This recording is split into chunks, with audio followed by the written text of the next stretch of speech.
Bluetooth headphones started. Morning, one and all.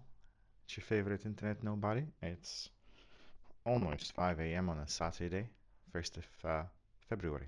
Yeah. Last night I was supposed to be in London.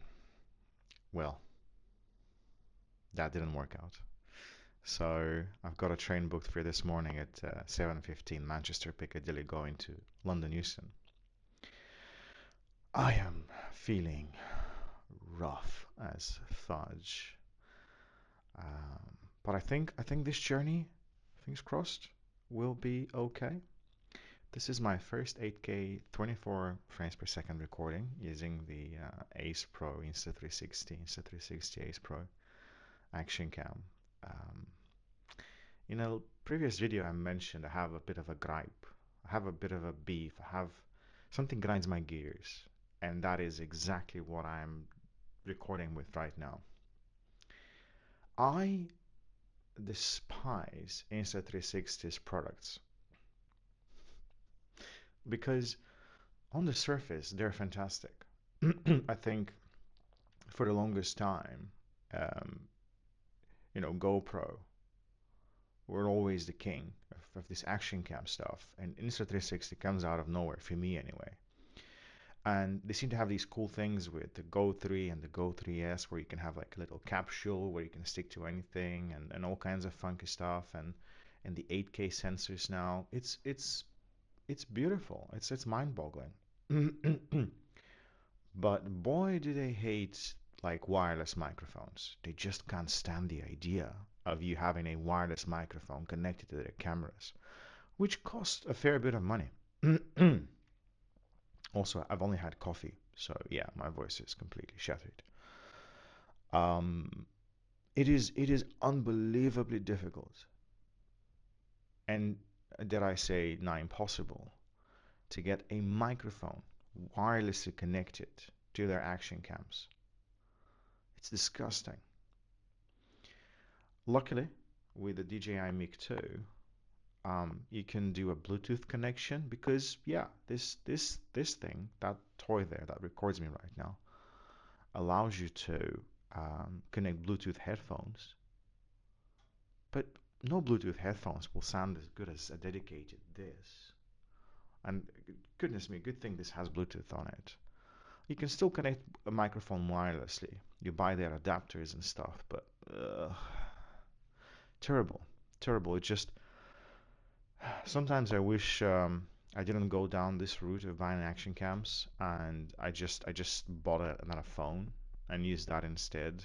Um, use like use a phone for the dummy camera. You get like a larger viewport and just more flexibility. You plug anything into it and you work with it. This is disgusting. Proprietary technology is fantastic, and it's also a pain in the neck. So that's my rant over if you get a chance to or if you feel like buying an action cam just to vlog, think about the convenience because I can do this, I can just like kind of move around and really keep away from this sucker and not have to worry about anything. I don't have to worry about my audio syncing and clapping every time when I want to start recording stuff, and I don't want any dongles, any additional doodads to plug into the suck. I just want a microphone wirelessly connected to this and just have my good time. And phones allow that. Blipping super expensive action cams do not. Again, they have their reasons, but I work in IT. I don't think I buy their reasons. Or maybe it's just me. Maybe I don't know enough. Who knows? But another thing I wanted to mention as well in this vlog is the trains I was supposed to get on, well, the train last night.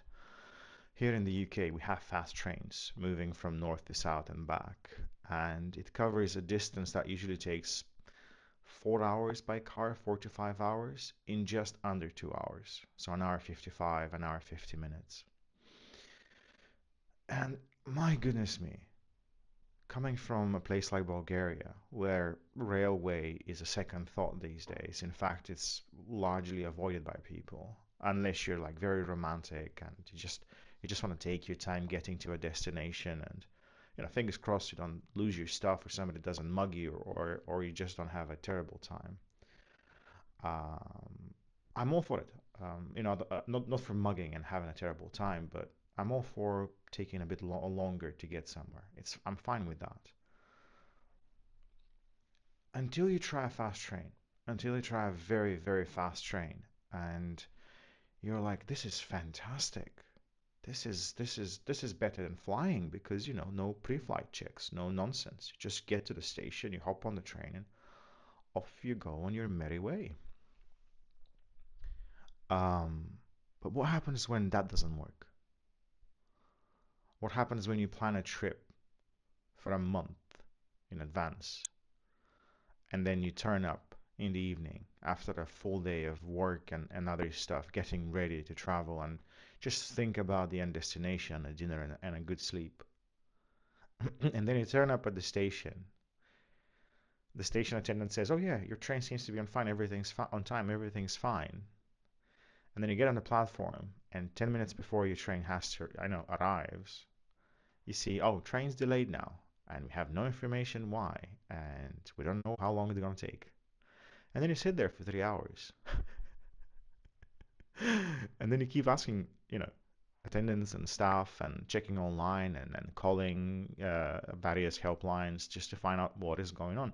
I've worked on the railway for 4 years. I understand this excuse, this reasoning of signal failure can mean anything, from a glitch to a full-on train derailed somewhere. That's how scary it can get, or a flooding or a collapse of a bridge or something. So it could be from absolutely nothing that gets solved in a matter of minutes to hours to something that could take days and weeks, and could become a national tragedy. That's what signal failure is. You'll be surprised how many messages that sound very benign when announced actually could mean like a plethora of things from just procedures to something terrible. And yeah, this not knowing, this standing in the cold, this wondering, this calling, this figuring out, oh, I bought a ticket through third party, I need to get that refunded, but they're like, sorry sir, your ticket has not been canceled yet, it says delayed. And I'm like, I've been here for 3 hours. The journey takes about an hour 55. It's not happening. um, and then you call the company that provides the train service, and they're like, sorry sir, we just have to wait for confirmations, and we can't tell you at this point in time, hang tight. And I'm like, oh no, I'm going back to my place, I'm buying a new ticket for tomorrow, and I'll sort this out. And sort it out I did. This is first world problems. This is how should I put it, given the tragedies that take place throughout the world on pretty much not daily basis but an hourly basis, all the weird and awful things that could happen. This is, you know, an inconvenience.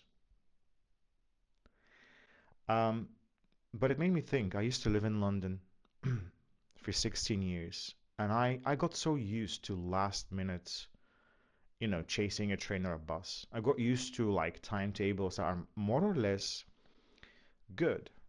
If you look at certain timetables, this is exactly how things are going to turn out. Stuff was predictable. I knew what to expect. But now that I live far, far away from that, yeah, it does make you think about how you plan things and how, regardless of what you think about, if you rely on a service, especially on a fantastic service, it failing could be show-stopping. And it also ties up with something I wanted to leave you with. Um, I mean, if you've been subscribed to this channel and watching, um, most of the things I upload, you don't have to watch everything all the time. I don't even look at stats. I don't really care. I only expect comments if there are any. That's all I care about. If you have comments, leave comments, and I'll obviously reply. Um, but yeah, this is one thing about what I do. I don't really want to stick to a schedule. I don't want to create a very, very, very good service of my creating stuff and then serving on a regular basis because it's demanding.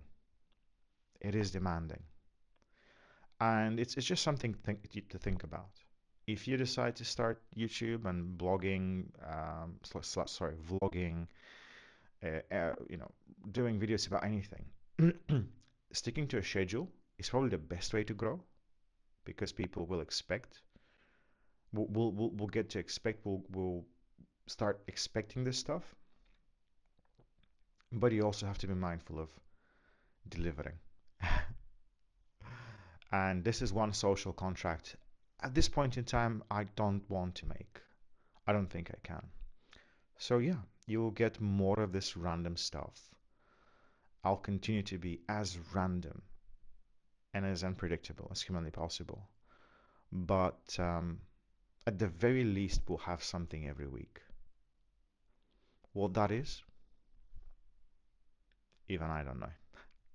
So all of this is to say, first world problems suck as well. Um, but we're okay. Yeah. Thanks for listening. Now, off to the train station I go. Take care. And let's see how we can get this 8K footage uploaded.